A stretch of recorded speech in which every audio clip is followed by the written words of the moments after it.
Previously on Atop the Fourth Wall. Oi-oh! This night you will be haunted by 3 spirits! Why? Because your soul is doomed to wander the earth because of the chains you forged in life! I'm a robot. You are? Oh, sorry, my glasses didn't come with me after I died. But it doesn't matter! The spirits are coming anyway! This seems really pointless.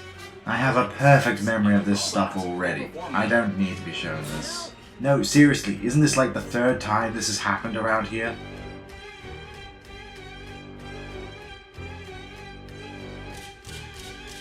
Well, that's just stupid. And now the conclusion.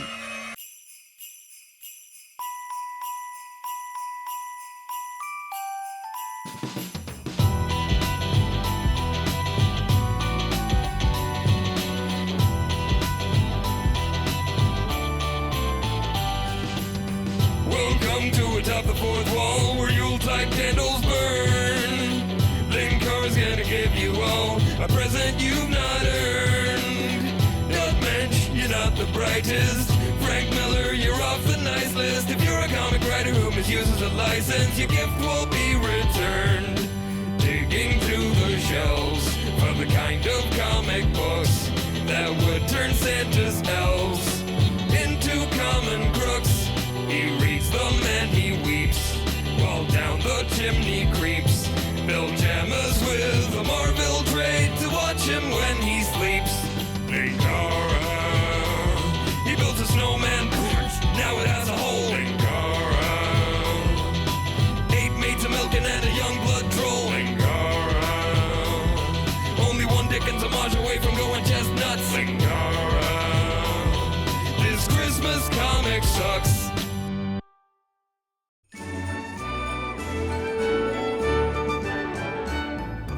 Thankful heart with an endless joy, with a growing family, every girl and boy will be. Hello and welcome to Atop the Fourth Wall, where bad comics burn. We conclude the mini-series featuring undead beings hanging around Ebenezer Scrooge, a concept that the character has never dealt with before. Last time on Zombies Christmas Carol, Ebenezer Scrooge got bitten by a horse as a teenager, therefore zombie plague. I'm sure I don't need to explain how that works. Anyway, he accidentally infected others throughout his life with it, and now that he's a bitter, miserly old man, ghosts of the past, present, and future have come to try to show him how he can fix the zombie uprising that has resulted because he never trimmed his nails and kept scratching people. So let's dig into Zombies Christmas Carol number 4 and number 5 and find out if Scrooge has a thankful heart or one that gets eaten. We open with the ghost of Christmas future in his deathly appearance, standing over Scrooge with skeletal hands and only a bottom jaw visible, which seems to imply that either this ghost has a serious underbite problem, or every other jerk he showed the future to kept stealing pieces of bone from him until that's all he's got left. In all honesty, though, I've always liked the Grim Reaper look of the guy. While I am an optimist, seeing that which is yet to come be viewed as a dark figure associated with the inevitability of death is both spooky and satisfying in a strange way. Yet I admit there's something about the ghost of Christmas future as depicted here that seems familiar to me, as if there was some doom that I had forgotten. Anyway, there were no words that fell, no eyes that pierced his skull, not even a scent on the air that surrounded Scrooge from this final, terrible phantom, as opposed to the other ghosts, who all smelled like Irish Spring for some reason. Actually, we're jumping the gun a bit with calling him the ghost of Christmas future, since, as Scrooge points out, No, your brother named you thusly different. The spirit of Christmases that will never come. And thus the spirits of Christmas had a hostile takeover by a rival firm and were rebranded as the ghosts of Hanukkah. You are about to show me shadows of the things that have not happened, but will happen in the time before us. By all accounts, things I play some role in creating. I mean, I can't think of a single thing that I did that contributed to the apocalypse. The spirit is, of course, silent, although I think in this case it's because he does only have his lower jaw, so words are really not his strong suit. Ghost of the future, I fear you more than any specter I've seen. Your shoulders are really unusually high. Are you Strife under there? Will you not speak to me? Why am I yelling? The spirit takes him, surprisingly enough, to his old home, to a room unkempt for many a year by the looks of it. Have I moved on? Ha! Moved on! You're a funny guy, Scrooge, I like that. That's why you're going to die first. He looks outside his window. It seems by mine eyes that everyone has moved on. Leave the Bronx. Sign up for a new house in enchanting New Mexico? Scrooge sees that Mr. Sands and Mr. Jeffers, the poorhouse owners from last time, are also in the house, taking down his bed curtains. What's more, we soon see that there are a ton of people in the house, basically refugees in the place hoping to survive the zombies outside. Although what gets me is the sheer number of people with head injuries, seeing as almost everyone in these shots has bandages around their heads. I'd say that it's because the zombies outside want brains, but if they were bitten on the head, thus necessitating bandages, why are they allowed to hang around in the house? Anyway, in this version, the bed curtains aren't to be sold off, but rather they're tossed to the zombies outside. Sands and Jeffers seem to say that they're staying in Scrooge's house because he had so much stuff to give away to the zombies, and that acts of charity, like giving away the bed curtains, can stave off zombie attacks for a time. It's an intriguing notion, especially when you consider this zombie plague seems to be built around the idea that it's not so much Scrooge's infection that really turned them into zombies, but complete and utter inhumanity towards them. Still doesn't explain the head bandage, though. I'm also kind of iffy on them staying in Scrooge's house because he has so much stuff to give out. See, the problem with Scrooge was never that he was richer than everybody else, it's that he hoarded his money like friggin' Smaug. He could have spent his money on things to keep himself comfortable, and even given more so to the poor without ever hurting his financial standing, but that he was so miserly that he preferred to live in a cold, drafty house than be parted with any of his money. Anywho, Scrooge wonders where he is if he's not hanging out in his own house, and the spirit brings them to Bob Cratchit's place. Hey Bob, some squatters and zombies took over my place. Can I crash on your couch? And of course, Tiny Tim is infected with the zombie plague and is banging on the boarded up door of the house. Unfortunately, being so poor, Bob probably couldn't afford very good wood, since the zombies break it down. Father? Why can't God bless me, Father? Tim, if I've said it once, I've said it 1,000 times. It's because you're a terrible abomination against all things natural and good in the world. Now do your chores or no dessert! And Scrooge makes this pose when the zombies burst through the door. Don't worry, Bob, I'll fend them off with my kung fu skills! And thus we see the entire zombified family. He won't bless us, Father. Anyone. We're filing a lawsuit against him. I'm pretty sure this breaks several contracts with him. And still the moon continues its descent towards the earth. So I guess the zombies aren't really that big a deal. Cratchit, now having accepted that there's nothing he can do, allows his family to devour him, much to Scrooge's horror. Oh, Spirit, how could any man allow such horror as this to transpire? If you and your kind cannot stop such deeds, then what kind of a man stands a chance? Ghostbusters! Scrooge witnesses the zombies eventually overrun even his old house, no offer now appeasing them. The hungry dead, the surplus population, had become the entire population. Unfortunately, due to gerrymandering of districts, this really had no effect on the election. No coffer could feed them, no fire warm them. They were beyond such things, to the point where they had become the unliving embodiments of want and ignorance. Well, at least they finally moved out of the ghost of Christmas Presents' robe. The rent was hell there. The zombies all converge upon a single grave, the zombie of Belle even smashing Fran's grave along the way for seemingly no reason. And the grave they approach is, of course, Ebenezer Scrooge, who does the thing most zombies tend to be known for. Rise from your grave. I hunger. Does anybody here know if the Perkins is still open? It's 24 hours! Thank you! Scrooge, of course, refuses to let this all transpire, and interestingly, we spot him in his various ages throughout the years, before he suddenly spots the ghostly image of Fran, who quickly vanishes. That is not to be, is it, Spirit? She was my hope at one time, yet I missed her. Nay, worse, I missed my moment to spare her. She was the only source of light in my dark life, the only joy, and I poisoned her. My fears and lies spread like the Black Plague, From me to Fran to Dick and Belle, even Tiny Tim. In retrospect, I really shouldn't have smeared my arm on almost everything around me, but hey, look, it was itchy, okay? I am that man in the grave, and have been for quite a many year. This is the secret which festers my heart, that a simple bite from a creature I tried to save as a youth so hardened my resolve to believe no one man can ever help his fellows. Admittedly, it's kind of a petty reason to not believe in being compassionate, but hey, I really liked that horse! That he can only starve them of love, affection, wealth, comfort.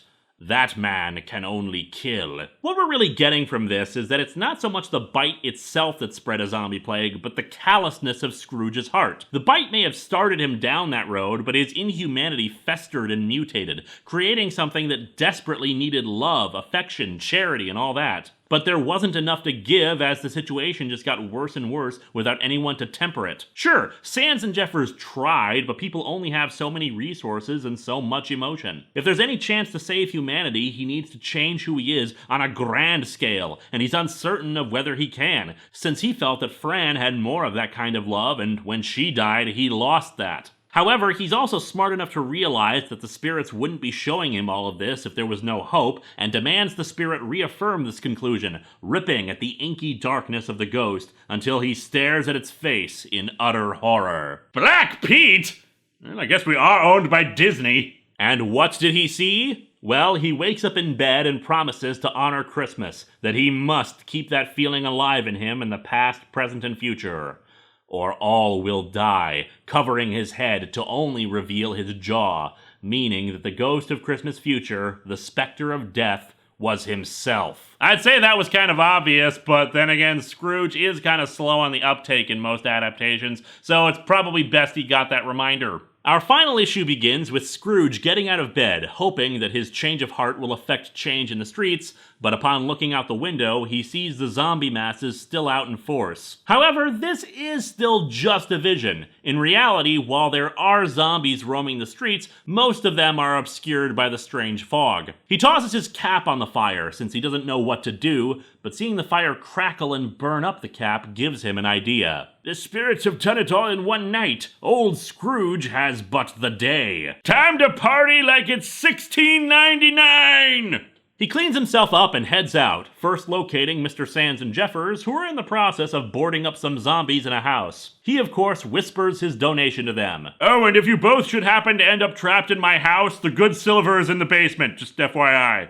He also has a second request, but we hear only that it's at a certain place and time. Scrooge arrives at the Cratchit's house, where Tiny Tim is in bed, slowly becoming a zombie. Fortunately, Scrooge has a plan and invites the family to come with him right to Fred's house, evading the growing amount of zombies within the mist. And once he arrives at Fred's house, "It is I, your Uncle Scrooge. Will you forgive me, Fred?" There was never anything to forgive. Well, in that case, I should probably tell you that I've been evading paying my taxes for 10 years now by pretending to be you. The two hug and the door closes. And then there's a bright light from all the windows. Wow, did they explode? Or rather, it turns out Scrooge is Jesus or something, since he has healed the sick. They throw open the doors again, with a cured Tiny Tim emerging with him. Scrooge invites the people who have begun to gather to show love and compassion to their fellow man, dancing with joy alongside Tim. Sands and Jeffers arrive carrying bags of money. Excellent! Now we need to find a boy from the future to give these to, just to tell him he captured a criminal or something. No, of course, the group dances in the streets, spreading food and wealth wherever they went. Jeffers and Sands apparently also having released all of the formerly captured hungry dead. The goodwill that poured forth from Scrooge's hands and the very light that grew in his warming heart seemed to abate the hunger that had plagued the poor souls following him. So, do you think Scrooge and the Grinch both belong to the same support group for former Christmas haters? I bet Skeletor organized it. Scrooge leads the masses, turned and unturned, to the cemetery, where he arrives at Fran's grave. A Merry Christmas to everybody! A Happy New Year to all the world! Scrooge, if you're hoping to talk to the entire world, you might want to go a teensy bit louder. I don't think anybody in the South Sandwich Islands is hearing you. Those words have scarcely passed my lips, and certainly not in a good many year. That is mine own shame. as is the miserly way I have treated all of you. My fear, my secrets, and my hatred have brought us all to this place. I have been shown the error of these ways, given one last divine chance to correct this path, and I swore I would not squander such a gift. Unfortunately, Scrooge's heartfelt speech was doomed due to the arrival of zombie hecklers. It is my failings that have brought such ignorance and want upon you, a disease that leaves the soul hungry for more than this life can possibly offer. Fortunately, it's all-you-can-eat night at the Sizzler, and I'm buying! This hungry death has robbed you of both life and the grave. Know this, I am truly sorry. Hey, no hard feelings for turning you all into wretched terrors that murder and feast upon the souls of those around you. Eh? Scrooge swears that he will keep the spirits of Christmas in his heart, and thus declares that everyone will hunger no more, radiating a bright light seen even by the ghosts that Scrooge had encountered. And just look at how surprised the ghost of the future is. His jaw is hanging down from his mouth. And then there's Marley, who I guess is still hungry given how wide his mouth is. But yeah, this does the trick, as the people are quickly cured. What's more, Belle has been unzombified and embraces Scrooge, but still dies in his arms as leaves fall around them. Yeah, they kind of blew all their budget on the zombie makeup effects, so they couldn't afford cherry blossom petals. For the rest of the day, Scrooge worked on the recovery from all the terrible things that had happened, helping spread cheer to those alive and helping to bury the dead. It also makes me wonder if his light melted all the snow. This is the sunniest, warmest looking Christmas since that Archie comic I reviewed one time. I fully expect someone seeking revenge on Scrooge to shoot him and yell "Garbage Day." As the day wanes and night approaches, Scrooge ends things with a grand feast for the whole town, with decorations to boot. I guess a revised outlook on life makes you super speedy too. Some people laugh to see the alteration in him, but he let them laugh. After all, he got the last laugh when they discovered the laxatives he put in their food. A Christmas jape from the new Scrooge! It is said that a good heart can give joy, but a good sacrifice is eternal. At least that's what we keep telling all the human sacrifices, but I don't seem to be convinced. Scrooge asks Fred and the Cratchits to help him to bed, telling them also to let the people in his home enjoy the festivities year-round if it so pleases them. After recalling the ghost of Christmas Present mentioning that his kind lasts but only a day, he gives final instructions to them, that the people who run the hospitals and workhouses will be provided with all they need, that Bob will inherit his house, and that Tiny Tim should always sing and laugh and be merry. And so our comic ends with Scrooge passing away, and the final page shows him reunited with Belle, Fran, and the ghost of Christmas Present. Wait a second, his kind only lasts one day! Zombie! This comic is actually pretty good in my opinion.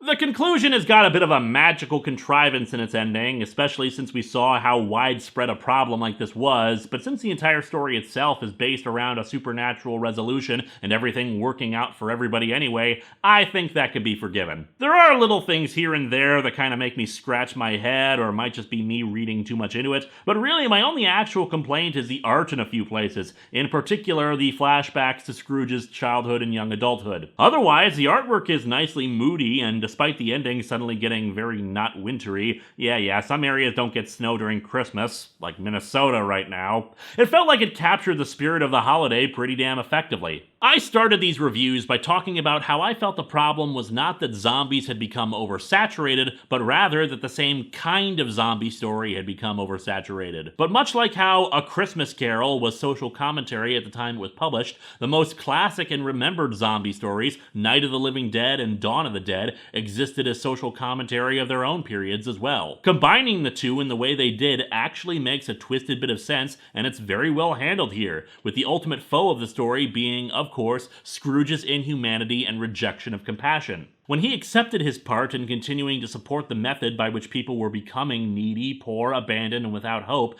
and did his damnedest to make amends wherever he went, he was able to overcome. His death, while not really necessary in the original story, is, as I joked, a rather Jesus-like sacrifice to save his fellow man. A bit heavy-handed, but it works considering the redemption of the character throughout, and he was content in the end, reunited with the people he loved while ensuring that those left behind would do well without him. Next time, like A Christmas Carol, we will be looking back on my past to see what other things I could have said and done.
You know, I don't get paid all that much doing this job. I bet I could do a Ghost of Christmas on the side thing. You guys hiring? First joke.